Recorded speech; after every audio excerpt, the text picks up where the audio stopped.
हाँ भैया किधर गया की हाल है अरे छन्ना बिराए दसो हाँ भाई आ छुट्टियां जो हाँ 3 महीने दी कोई पढ़ लिख लमे आऊं यार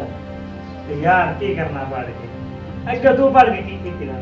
चलो यार मैं नहीं ना पढ़िया कम से कम तू तो पढ़ हाँ पढ़िया नहीं मैंने सारा ही दे पढ़ ओ पढ़िया तू हुन अपने ज़हन ना भूलना तू मैं जो बहु निक्का ते मेरी सर्विस तेरे नाल ज्यादा है ते मैं चलो नहीं ना पढ़िया ही जेड़ी है ना एक इंसान वास्ते का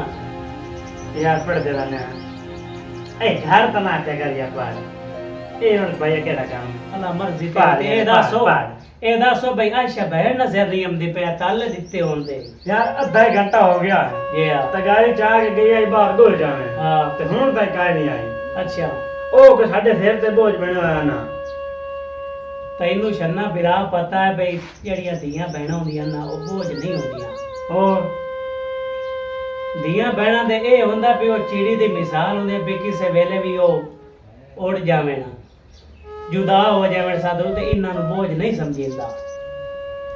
अच्छा छन्ना बिरा इंजे हां ओ बहन दा पता करना माता है बड़ी शौक नाल ऐस करीम आंदी है बहन का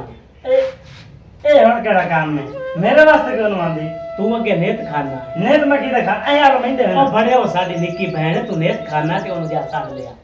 जा उठी शाबाश आ वाई खलोती है अस्सलाम वालेकुम भाई। वालेकुम अस्सलाम बहन बहन की हाल है ठीक है। खैर ठीक हो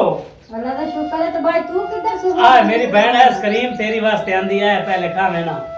खा रही नहीं ते किदे गई हुई आ और दो चावल कहीं नहीं मेरी बहन दो पुत्तू है ते कोई आराम 2 मिनट कर लिया कर तो भाई घर दा काम क्या कर दे ओ घर दा काम भी होंदा रहंदा लेकिन वेदे पयो कि उत धूप कितनी ते है तुसी दसो ना सुबह ते- दा निकले होए हो मां प्यो तो बाज वेगला अस तेरे कितने नाजा नाल पाले आए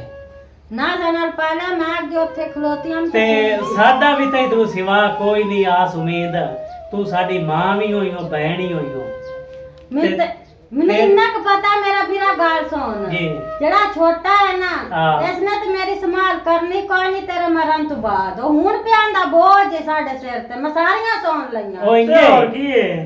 यार कुछ हयान वात मार सियाना बाना ये फिरा है ना की सियाना बना नहीं नहीं और ये गल्ला नहीं करिंदिया बहना नाल खैर रही तू आना तो खलो आना हाँ ठीक आई तो है। बाद मैंने शिकायत ना आवे ठीक बहन है कद्दी दा बरूटा बैठी है ठीक है। चार दे बूहे ते बैठी है ते तू ओदे नाल ही लड़दा है ते सोखो दे आराम कीते होए नहीं ठीक है गाल हुन हो गई जी हाँ ठीक है इंसान हुन हुन नहीं मुकरेंदा ठीक है अरे तो तुसी दसो भाई जान सुबह दा निकलियो किदे गए मेरी बहन जेड़ी है वो अपनी डारी ना आई हां उदे मैं गयो या माल नु फेरा मारे सुबह की रोटी पक्की पई पता नहीं ठंडी हो गई है मैं ता मेरी बहन सारे टाइम दा आया ते मैं कुआ ताले वगे वेखे ना ते इसने पूछना है किदे गया है ये तो नहीं ना कमाई करदा हैगा मेरी बहन एनु तू छोड़े तबों के बेशऊर ते बदतमीज बंदा है ये छोटा जुए छोटा मुड़े नु की अखीवे जे अगर एनु कुछ अखीवे ते बंदे गणाओ छोटा भाई है तो ना जुल्म करन दे ना लड़दे ना ते मेरी बहन साडे अगू वेखण जोगी तू हिक्का है जदों मैं आ ताले वेना ना ते मैनू बहु वरमान लगदा क्योंकि साडी मां ही मर गई ते साडा प्यो ही मर गया भाई पता है कि ये मैं जाननी है ते बाहर नहीं साड़ते गोई शोई चुकना कर बालन चौकड़ा मैं जनरल आ जानी भी अंदर कोई बाल ना वाड़ जाए तो सही। पता गुआनियां दे बाल कितने तरीके हैं जे अतरीखे तो होए ते इस गल च कोई शक कोई नहीं ते मेरा पुत्र तू ही अगे तैयार करी बहन नाल नहीं लड़ींदा ठीक है जी हां ठीक है हड़ा मैं थान टुक्कर देनी है हाँ मेरी बहन लाया रोटी खावी भूख हां लगी वे मैंने लिया दी ते थोड़ी ख्वाहिश है हुन सुनी खैर खैर भाई सब की तका तैनू इला दे